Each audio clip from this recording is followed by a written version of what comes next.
Principle 9. People follow people, not disembodied principles. Let my people go was Moses' demand of the Egyptian Pharaoh, the despotic ruler of the land where, for 400 years, the Hebrew people had been held in slavery. But as well as this ancient, late Bronze Age story is known, it still poses more than one pertinent question for our contemporary world. Why did it take 400 years of servitude for the Hebrew people to reach this showdown moment? Why had no other Hebrew at any point over the 4 preceding centuries ever succeeded in plotting a mass rebellion against Egyptian bondage and subjugation? Surely each and every successive generation had told stories of freedom to their children and railed against the oppression and injustice they were suffering. It's impossible to believe that the Hebrew people had not written countless laments of despair and poems of hope as they dreamt of liberty together. But somehow, in spite of all that longing, all that heartache and pain, they had remained in slavery. What this enslaved nation lacked was a leader, someone with the courage, the character, and the commitment needed to step up, galvanize, and lead them to freedom, the freedom they long for. So what is it that makes a visionary leader? What makes a Moses, or a Nelson Mandela, an Emmeline Pankhurst, a Mahatma Gandhi, a Martin Luther King, a Mother Teresa, or a Greta Thunberg? It's an obvious truth, but what all of these people have is a follower. It's only when another person chooses to follow a leader that they become a leader. Only when a second person chooses to work with them.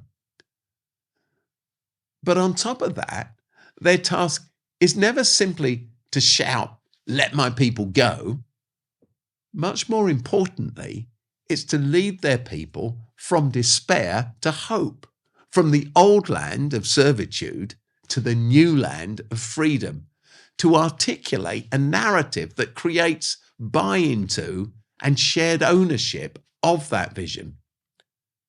Now, it's not that a visionary leader must have a detailed map of the promised land to which they call us, but they do have to be able to point us in the right direction. The ability to paint a picture of its benefits, to enable us to navigate the journey toward it, and the bravery to move us forward, because that journey also implies huge upheaval, disruption, and inevitably some opposition.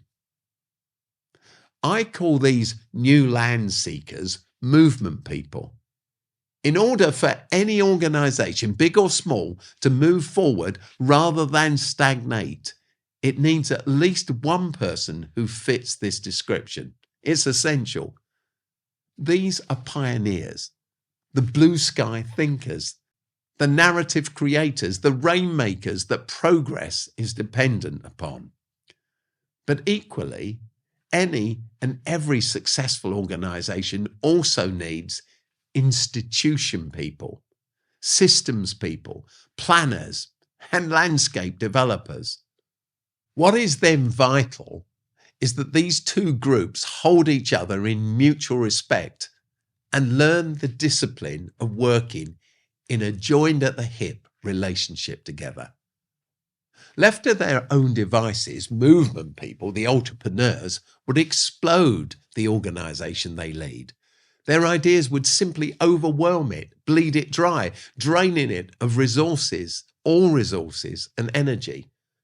On the other hand, the institution people, the process team, would implode it, living in a kind of denial that covers over its slow decline by labeling it consolidation. Entrepreneurial leaders are heretics, and we desperately need them in every area of life, because without them, we simply end up recreating different versions of the same old system, though usually with fancy new names and straplines. It takes courage to challenge the perceived truth of the day, which is why, in the end, real transformational change only ever comes from those with such a strong belief in the core vision of their organization or community that they're willing to take huge personal risks and make organizational sacrifices in order to achieve it. In the words of the famous old Hebrew proverb, where there's no vision, the people will perish.